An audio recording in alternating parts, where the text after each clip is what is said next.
Kembali pada masa sekarang, di tepian pantai Panculuk, nyaris semalaman suntuk, Gajah Enggon tidak bisa tertidur karena dibelit oleh rasa heran dan takjub atas nasib yang kini menimpanya.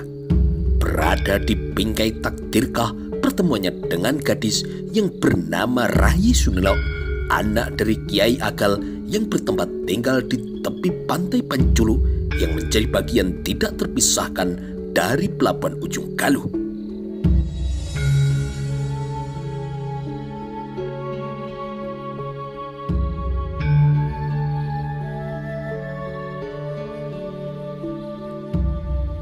Tentu layak disebut dengan takdir karena pertemuan itu bagai dirancang secara khusus, bukan jenis pertemuan yang tidak disengaja. Kiai Agal bahkan sampai harus melepas ilmu puter giling untuk menghadirkan Gajah Enggon karena rengekan anak gadisnya yang ingin bersuamikan laki-laki itu. Kejadian itu sungguh mirip dengan apa yang menimpa Salya ketika bertemu dengan Satyawati yang cantik. Yang membedakan, mertua Salya berwujud raksasa mengerikan yang oleh karenanya Salya merasa malu mengakuinya sebagai seorang mertua dan kemudian dibunuhnya mertua itu.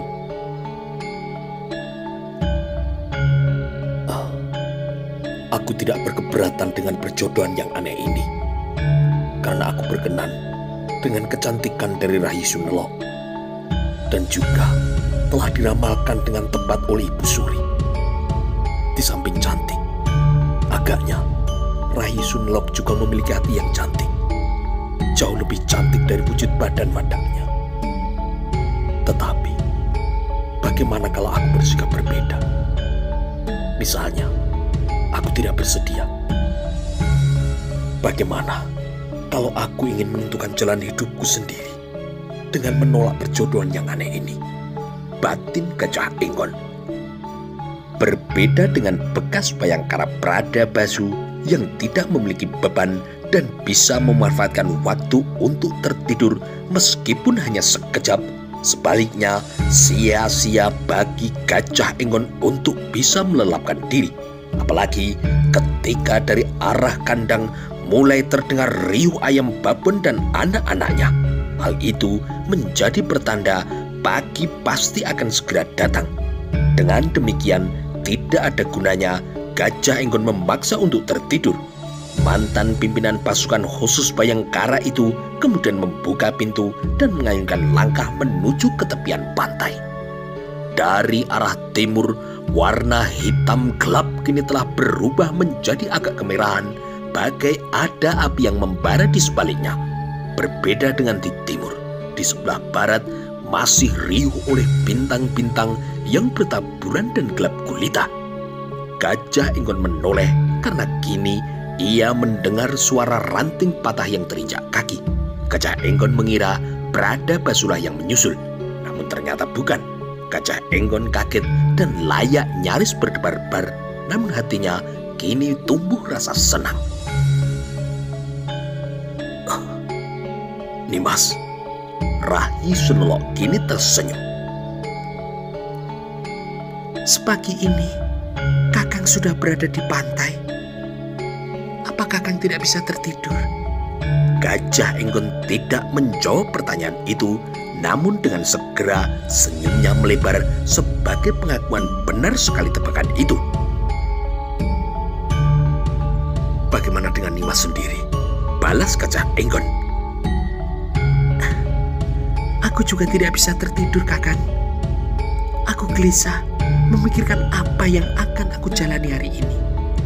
Gajah Enggon memandang calon istrinya itu dengan sangat takjub. Bagaimana tidak? Sehari sebelumnya, ia bahkan belum berpikir akan hal itu.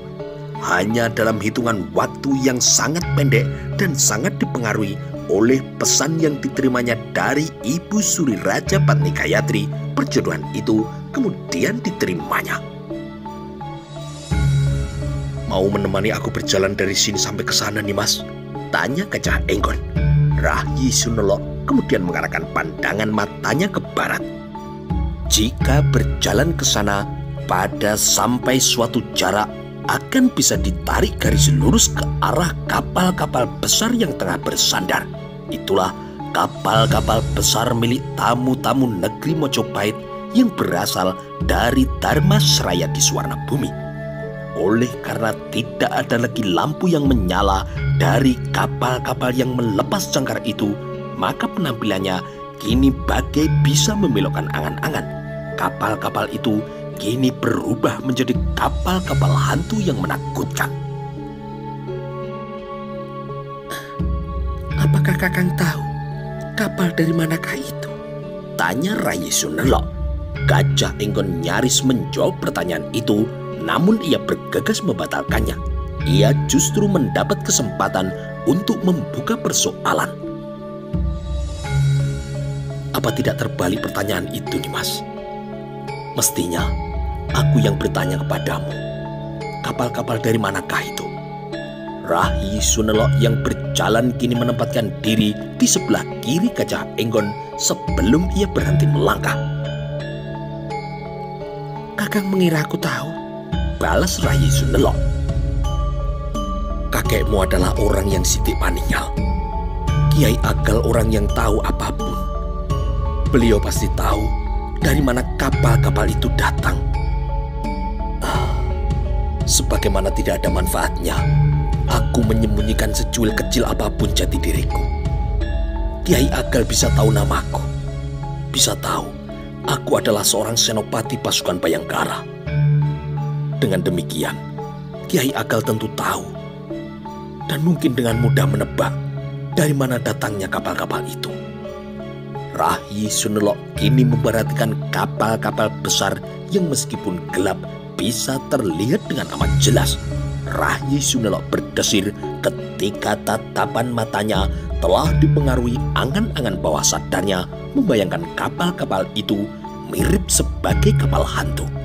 Tanpa sadar, Rai Sunelok memegang lengan calon suaminya. Gajah Enggon kini ikut mengarahkan pandangan matanya ke arah kapal-kapal itu. Apa yang kau pikirkan, Nimas?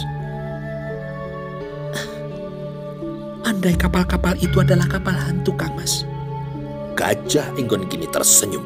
Setidaknya ia merasa nyaman lengan kirinya telah menjadi tempat untuk mencari perlindungan.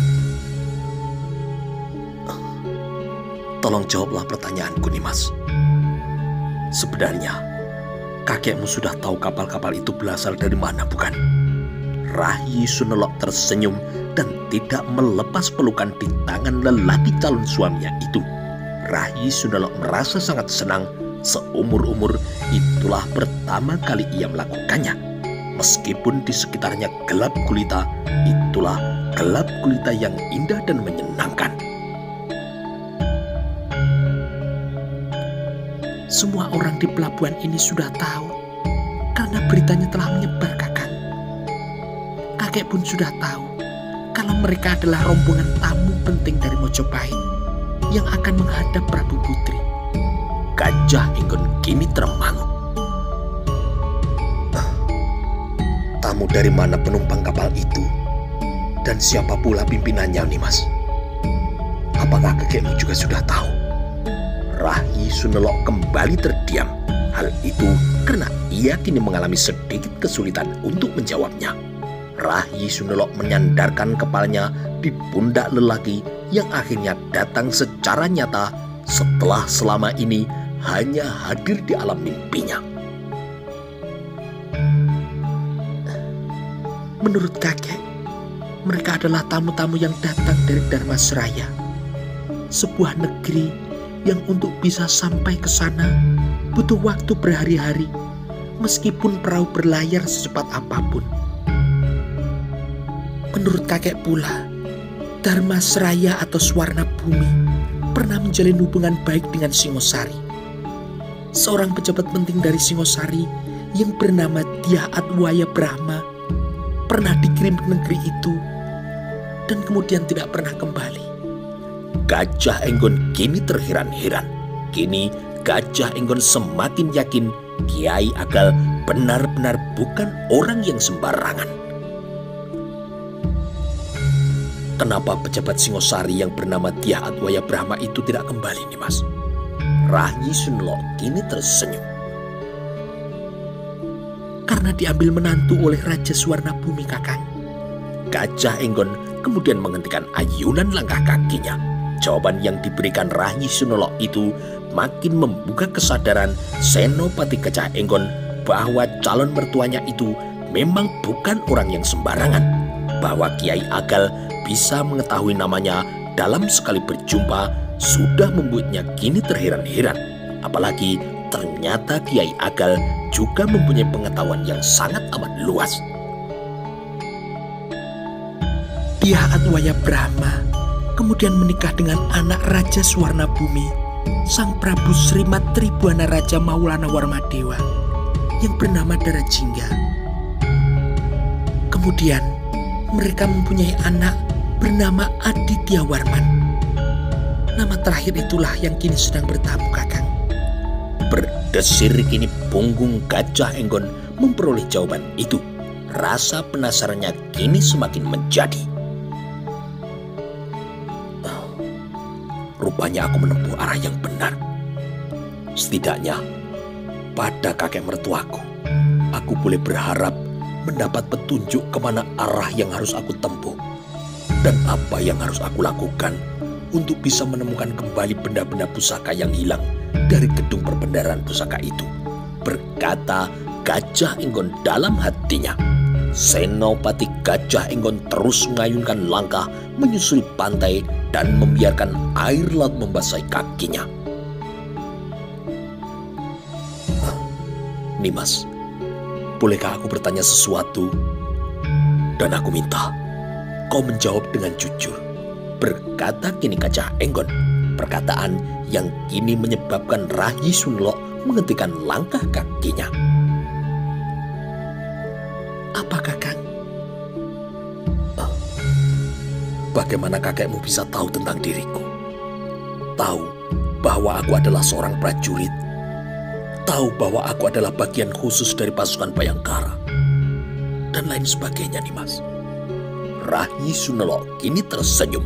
Ia menggeleng. Maka Gajah Enggon kini bertambah heran yang dilipas penasaran. Kakang, sebenarnya aku yang tahu banyak tentang siapa Kakang, kata Rahyi Sunelo. Makin mencuatlah kini alis Gajah Enggon. Bagaimana bisa, Nimas? Tanya laki-laki itu. Aku tahu banyak hal tentang Kakang Gajah Enggon. Misalnya, ketika kekacauan terjadi, dimulai pada malam pembakaran layon Sang Prabu Jayanegara. Sampai-sampai karena peristiwa itu, Kakang pingsan untuk beberapa hari lamanya. Pingsan yang ternyata bukan pingsan yang sesungguhnya. Pingsan yang Kakang alami itu, Kakang gunakan untuk menguak banyak teka-teki. Aku tahu semua itu, Kakang, kata Rahyi Sunelo. Gajah Enggon kini bertambah bingung. Bagaimana bisa, Nimas? Rahyi Sunelo kini kembali tersenyum. Beberapa waktu sebelum itu, kakekku membawaku menemui sahabatnya. Ketika kakekku kembali, aku justru ditinggal untuk menemani dan mengabdi kepada sahabatnya itu.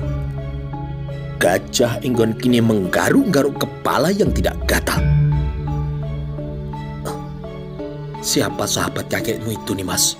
Tanya Gajah Enggon dengan dada yang meluap. Beliau adalah Ibu Suri Rajapatni Biksuni Gayatri, Kakang. Serasa berhenti berdetak jantung Gajah Enggon memperoleh jawaban itu.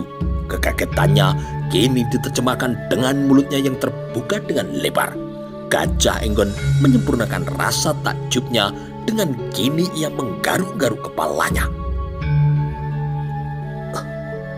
Ibu Suri, Nimas.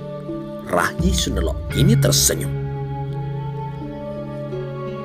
Ketika Kakang Gajah Enggon bersama dengan Kipatih Gajah Mada membongkar upaya perebutan kekuasaan yang dilakukan oleh pendukung Raden Kudamerta dan juga Raden Cakradhara di Balai Prajurit, saat itu aku duduk bersimpuh melayani keperluan Ibu Suri. Maka kini sempurnalah kekagetan dari Gajah Enggon. Mulai sejak saat itu, aku tidak mampu menghapus wajah kakak Gajah Enggon yang kemudian selalu hadir dalam mimpi-mimpiku. Kakekku yang merasa kasihan kemudian mengupayakan Kakang bisa hadir di sini. Maka kemudian hadirlah Kakang malam ini. Gajah Enggon kini melepas tangan Rayi Sunelok untuk berjalan mondar-mandir. Akan tetapi rasa heran itu tetap mengganjal dan tidak terurai. Melalui semacam puter giling nih Mas, tanya Gajah Enggon. Kalau soal itu, aku tidak tahu Kang Mas. Kakek yang tahu, jawab Rayi Sunelok. Jika Gajah Enggon memejamkan mata untuk beberapa saat lamanya adalah dalam rangka merangkai semua kemungkinan seperti peran apa yang dilakukan oleh Ibu Suri, siapa sebenarnya Kiai Agal yang ternyata bersahabat dengan Ibu Suri Gayatri. Menilik semua yang diceritakan Rayi Sunelok, kemampuan Kiai Agal menebak banyak hal rupanya bukan hanya karena ia sidik paningal. Kiai Agal boleh jadi adalah orang penting di masa lalu yang kini memilih menyembunyikan diri hidup sebagai orang biasa di tepian pantai di ujung Galuh. Gajah Enggon yang kini membuka matanya kemudian menarik tangan calon istrinya dan menempatkan tangan itu agar memeluk lengannya. Rayi Sunelok yang merasa cemas kini kembali tersenyum. Apakah kakekmu pernah mendongeng siapa dirinya nih Mas? Bagaimana sepak terjangnya di masa lalu? Dan bagaimana ia bisa bersahabat dengan Ibu Suri? Rayi Sunelok kini tersenyum, namun ia kemudian menggeleng. Kakek berpesan, jika Kakang bertanya soal itu, aku tidak boleh menjawab apapun Kakang. Tetapi mungkin Kakang bisa bertanya langsung kepadanya. Gajah Enggon kini kembali terdiam untuk beberapa saat lamanya sambil mengarahkan pandangan matanya ke puluhan perahu yang kini tengah bersandar. Gajah Enggon menghitung, begitu pagi datang maka akan terjadi kesibukan di kapal-kapal itu. Orang-orangnya akan turun ke daratan untuk kemudian segera menempuh perjalanan ke Tarik. Perjalanan itu akan mereka tempuh dengan berjalan kaki karena tidak ada kuda yang akan ditunggangi mereka. Kalau ada, jumlahnya juga amat terbatas. Jika Gajah Enggon menduga demikian, dugaan itu salah karena kapal-kapal itu telah kosong dan hanya ditunggui oleh beberapa orang prajurit. Sejak tengah malam, para prajurit dari Swarna Bumi itu telah turun ke daratan. Dengan berjalan kaki di bawah pimpinan Aditya Warman, rombongan dari Dharma Seraya itu menempuh perjalanan ke kota Raja Majapahit dengan harapan hari belum terlalu siang ketika mereka tiba di sana. Gajah Enggon kini berbalik dan mengarahkan pandangan matanya ke langit timur. Dari balik garis laut yang menghubungkan Jawa dengan Madura, langit di atasnya kini mulai merah terbakar. Dengan ayunan perlahan, Gajah Enggon dan Rayi Sunelok kini berbalik arah. Gajah Enggon merasa sangat bahagia dan tidak habis-habisnya merasa takjub melihat perjalanan nasibnya.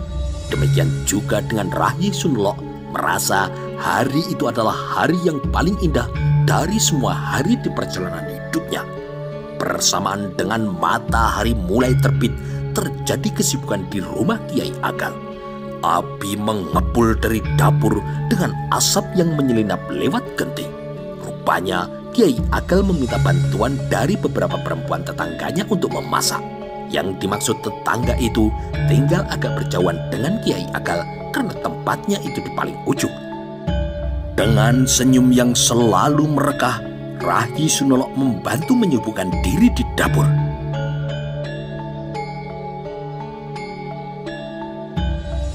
Yang mana dari dua lelaki itu yang akan menjadi suamimu, Dok? Tanya salah seorang perempuan yang kini ikut sibuk di dapur sambil mengintip dari balik pintu. Dua orang lelaki yang tengah dibicarakan yaitu Pradabasu dan Gajah Enggon, tengah duduk di atas bangkai perahu di bawah pohon waru.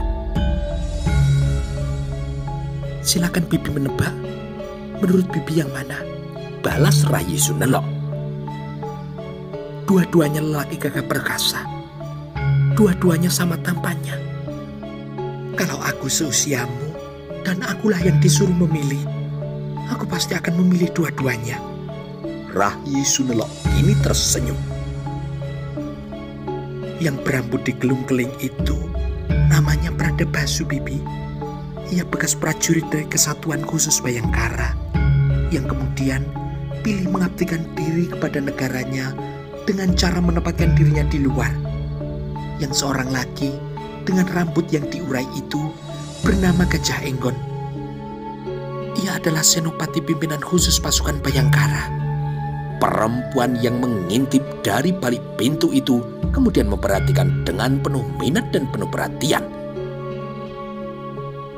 Apakah yang bernama Pradabasu itu calon suamimu, Dok? Bukan, Bibi. Calon suamiku yang rambutnya terurai. Takjub perempuan itu kemudian diterjemahkan dengan mata yang terbelalak.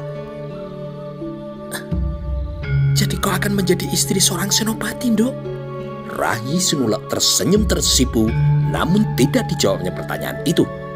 Duduk di atas bangkai perahu yang teronggok di bawah pohon waru, Gajah Enggon kini memandang ke arah kapal-kapal besar dan juga keberanian sebuah kapal kecil yang kini bergerak di antara kapal-kapal besar itu. Adi, ada hal luar biasa dan aneh yang telah kau ketahui berhubungan dengan Kiai Agal. Gajah Enggon kini memecah keheningan. Pradabasu kini amat berminat.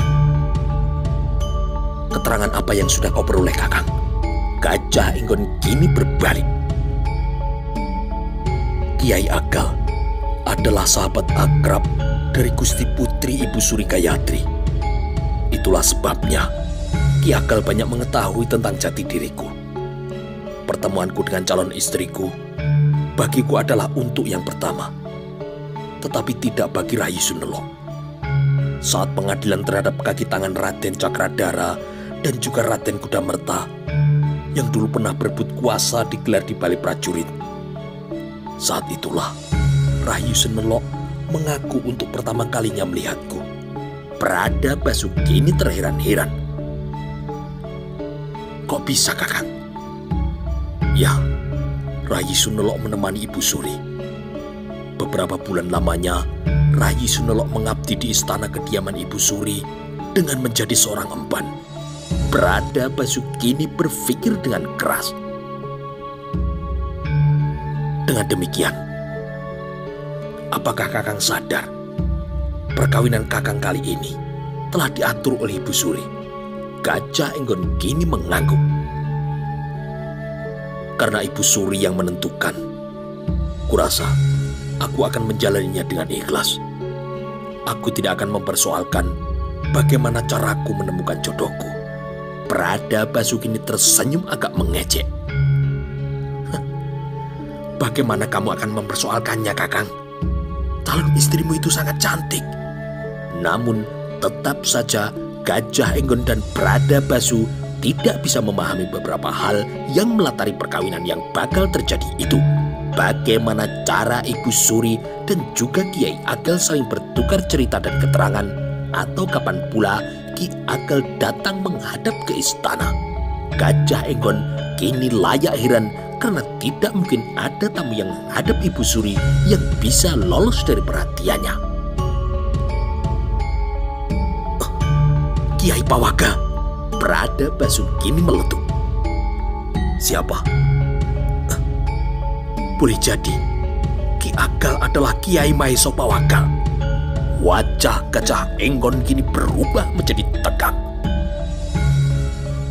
Ada beberapa prajurit muda yang ketika Naraya Sang Ramawijaya pontang-panting menyelamatkan diri dari kejaran Maeso Muntarang. Mereka antara lain adalah Wirota Wirogati, Medang Dangdi, Nambi, Gajah Pagon, Maeso Pawagal, Lembu Sora, Kebo Kapetengan, Paman Dana, dan para prajurit muda yang lain, Kakang. Nyaris berhenti berdetak jantung Gajah Enggon. Oh, begitukah menurutmu, Adi? Tanya Gajah Enggon. Kurasa kau harus menemukan cara untuk memperoleh semua jawabannya, Kakang.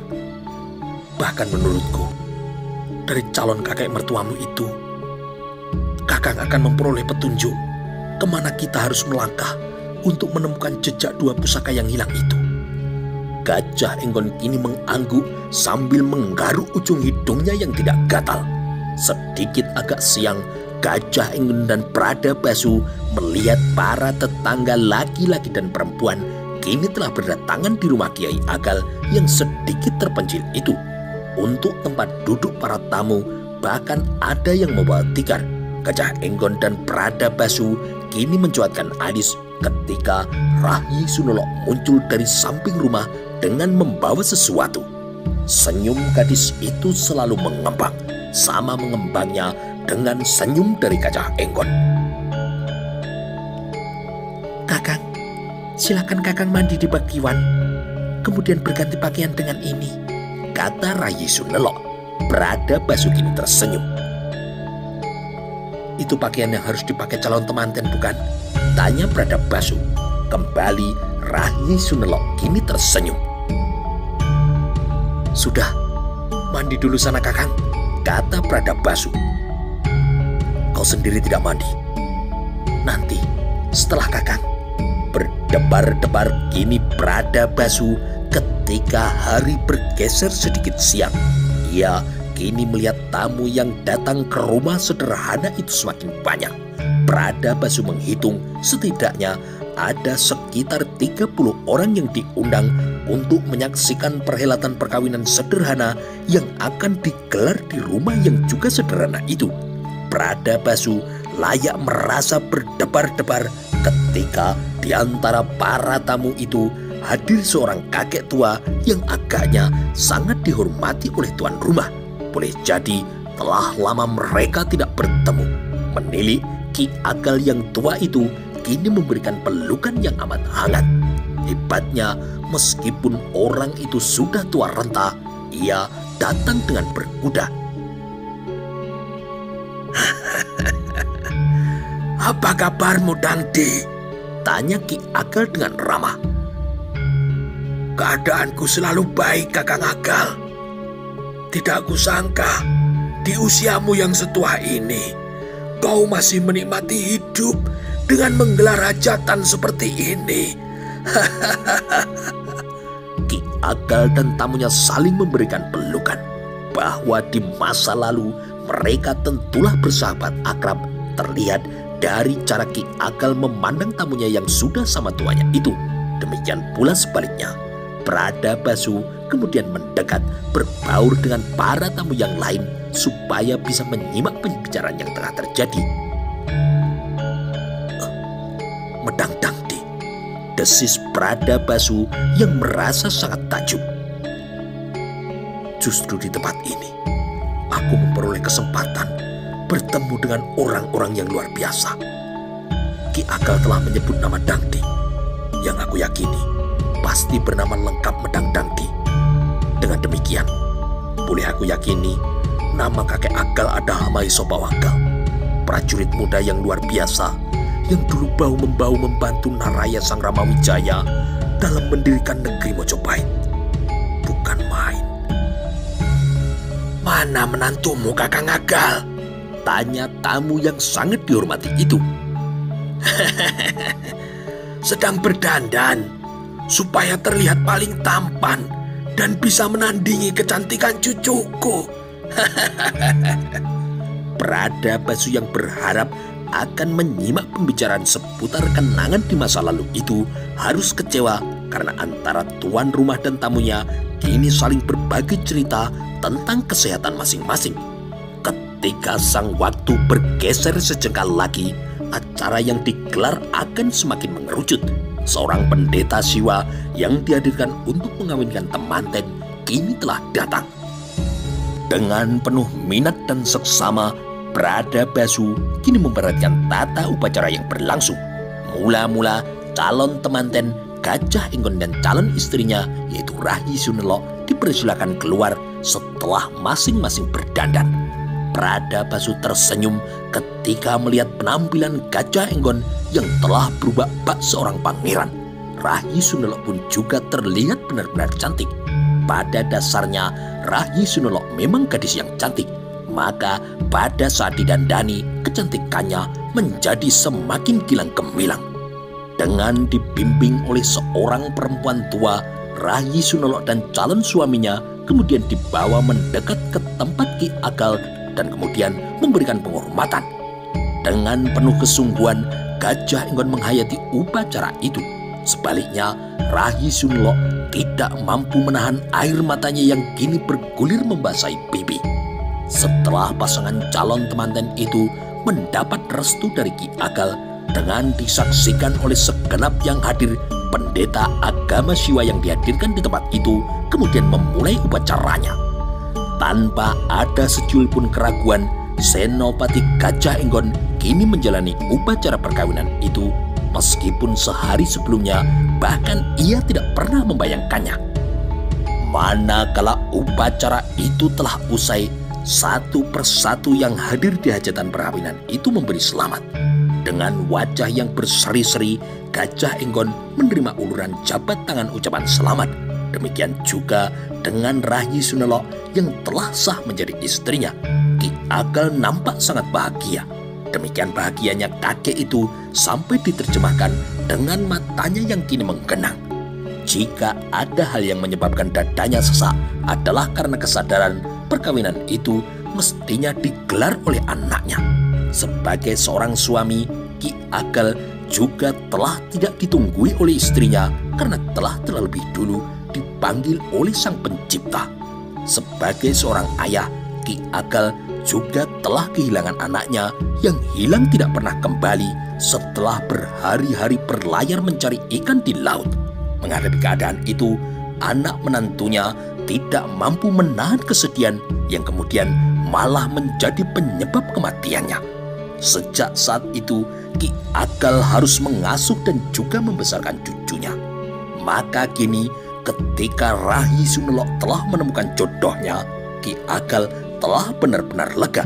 Demikian leganya, bahkan andai kata Hyang Widi beranggapan usianya kini sudah layak untuk ditutup, Ki Agel telah benar-benar siap untuk menerima hal itu.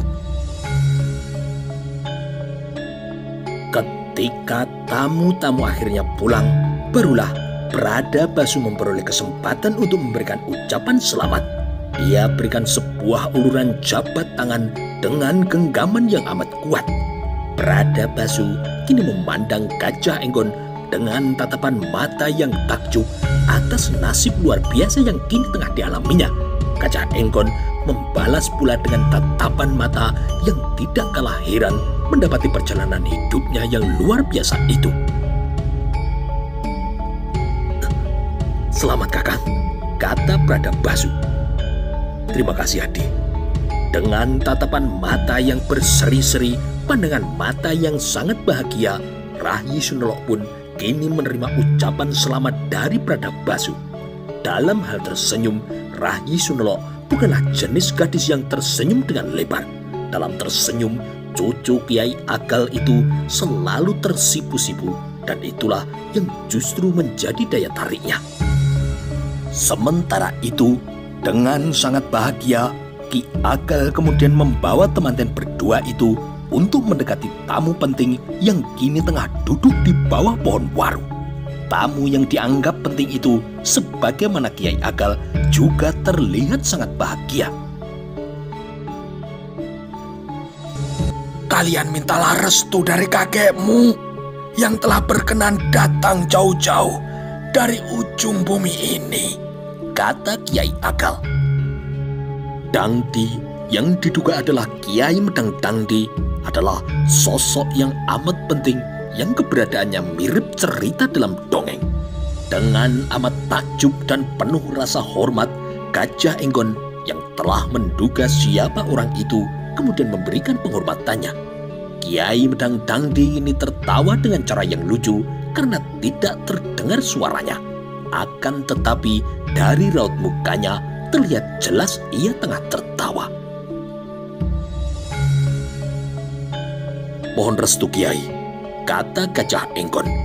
Kiai Medang Dangdi kini tersenyum dengan lebar, tidak menutupi beberapa giginya yang telah keropos. "Kuberikan restuku dan kutembangkan puja mantra doa untuk kebahagiaan kalian berdua. Aku ikut merasakan kebahagiaan sahabatku yang kini telah merasa lega. Cucunya telah berada dalam perlindungan yang kukuh. Kau prajurit Bayangkara dengan pangkat senopati, bukan?" Gajah Enggon kini mengangguk. "Bagus. Sebagai prajurit, kau layak dibanggakan. Apalagi prajurit dari Kesatuan Pasukan Bayangkara yang sudah diketahui orang bagaimana pengabdiannya." Gajah Enggon kini menyimak dan kembali mengangguk. "Aku juga mohon restu Kiai," tambah Rai Sunelok. Rai Sunelok kini mendekat dan bersimpuh. Dengan penuh hormat dan perasaan, Rai Sunelok kemudian meraih tangan Kiai Medang Dangdi dan menciumnya. "Ya, tentu saja, Nduk. Kutembangkan pula puja-puja mantra untukmu. Berbahagialah, dan aku doakan semoga kelak kau akan memperoleh karunia dari Yang Widi yang berupa putra-putra yang berguna bagi nusa dan bangsamu, berbakti kepada orang tuanya," jawab Kiai Medang Dangdi dengan penuh penghayatan. Sang waktu kini bergeser sejengkal dengan matahari naik semakin tinggi. Langit amat bersih tanpa selembar pun mendung. Bradabasu yang teringat kejadian semalam menjadi sangat penasaran. Hujan semalam yang demikian deras itu ternyata tidak meninggalkan jejak yang berarti. Rupanya air hujan itu telah terisap habis oleh tanah yang demikian kering.